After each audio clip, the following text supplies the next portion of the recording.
What's up, guys? It's Tuesday, December 20th, and this is Newswave. So there wasn't a ton of news that came out yesterday, mostly because all of the internet was pretty much going crazy about the one big leak, supposed leaks, rumor about the Switch that Eurogamer actually talked about with, I think, Digital Foundry kind of backing them up. I believe they're pretty much the same entity, though, but what happened was they leaked the specs, supposedly the frequency that the GPU and the CPU run at for the Switch, and they were lower than most people expected. Now, I've said it before in my video yesterday, frequency is not everything.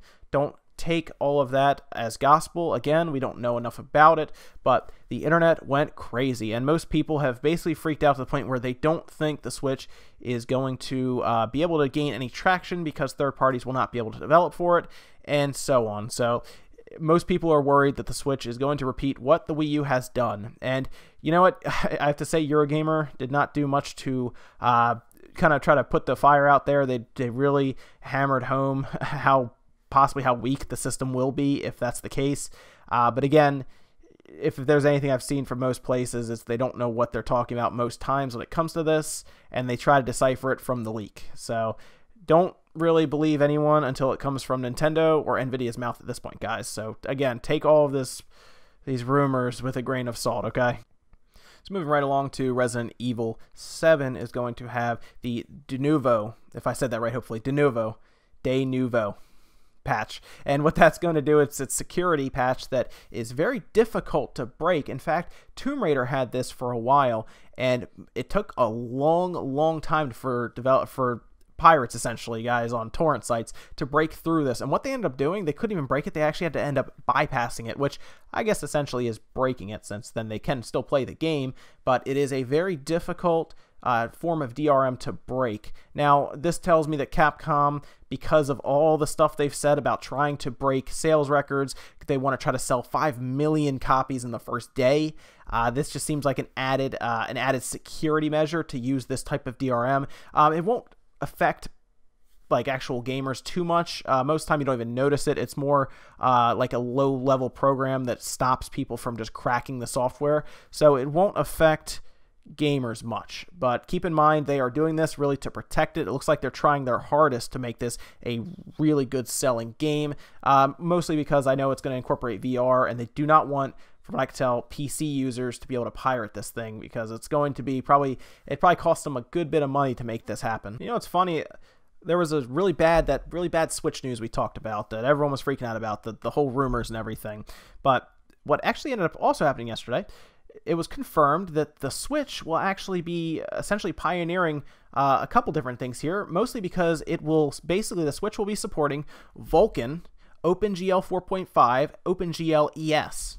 So these are 3 different low-level APIs that essentially developers can use to make games and optimize them for the system. And Vulkan's been very popular. I remember with Doom, it came out, and Doom, it was really easy to run on most computers because Vulkan is a pretty good, honestly, a pretty good optimization engine, and it makes games run well on hardware that is not as capable as, say, like the newest stuff, like a GTX 1070 or 1080. You might be able to run it with older generation cards just because Vulkan does a really good job with this. Now, OpenGL 4.5, OpenGL ES is a little less popular at this point, but I can definitely see developers jumping in with the Switch to use Vulkan to try to squeeze out extra frames and everything, and I don't think a lot of people are giving them enough credit for this, because they will be the first ones doing this. Vulkan is, up to this point, has not been supported on the Xbox One or the PS4 now, so I mean, good for Nintendo and Nvidia to make this happen. Also, Square Enix has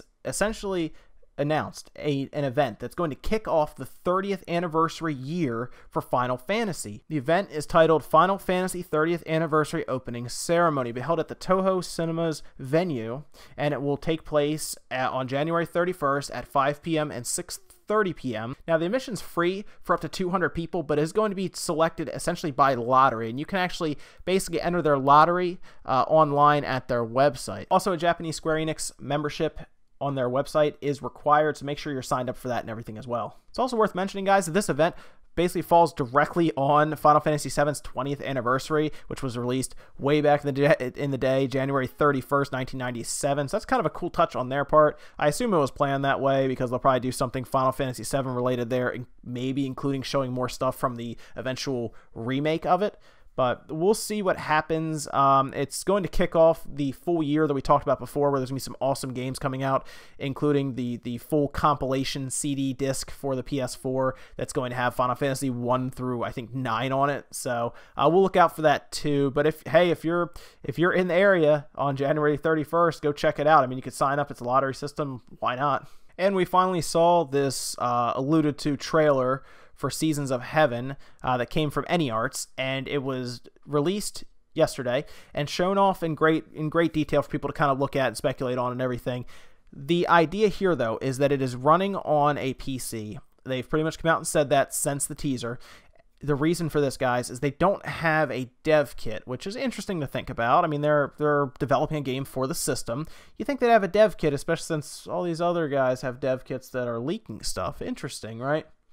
Something to think about. But what we're seeing is basically pre-alpha footage, according to them, and it is running on a PC. They hope to be able to put it on the Switch, but they seem pretty confident with it. Obviously, they developed it this far. They seem like they should be able to put it on the Switch without too much issue. Now, what's interesting about the game is we still don't know a lot about it, despite seeing a trailer. But it's pretty cool to see. It kind of has that Ico feel, at least for me it does, like an Ico Shadow of the Colossus kind of style look to it, where it has that kind of that cartoony, mystical kind of look to it. And, you know, it's pretty cool. It's definitely mysterious. I know it's based on a book and everything, but they don't show us a lot in this trailer. But if you want to kind of check out what kind of graphics maybe we can expect from the Switch going forward from indie developers and third parties, maybe check that trailer out and just see what you think. And it looks like most of us who are hoping for a Mass Effect Switch release may have to wait a while. It does not look like that's going to happen, at least based on a recent interview with Michael Gamble from BioWare. Now, he was talking specifically at first about the PS4 Pro and the Scorpio, mostly about enhancements and stuff for 4K and textures and all kinds of different gameplay features from the PS4 to the PS4 Pro and the Xbox One to the Scorpio. And of course, everyone's going to do this to the different developers, you know, making these games. They want to try to catch them if they can, you know, kind of catch them off guard, maybe get something to slip, where they basically ask them, hey, what about a Switch release? And basically he cut it off very quickly and just said, yeah, not right now. We're not planning on it. If the Switch launches and everyone's yammering for Mass Effects, who knows? Maybe. But it's going to come down to, again, how well the Switch sells, because it's not cheap to develop these games, obviously. They have to put money in. They want to make sure they're getting money back. So if the Switch releases and sells well, and people are like, hey, we want Mass Effect on this thing, sounds like they're at least willing to listen and look into it. So we'll see from there, guys. But right now, I would not get my hopes up for Mass Effect showing up on the Switch. So Final Fantasy 15 is getting its holiday update.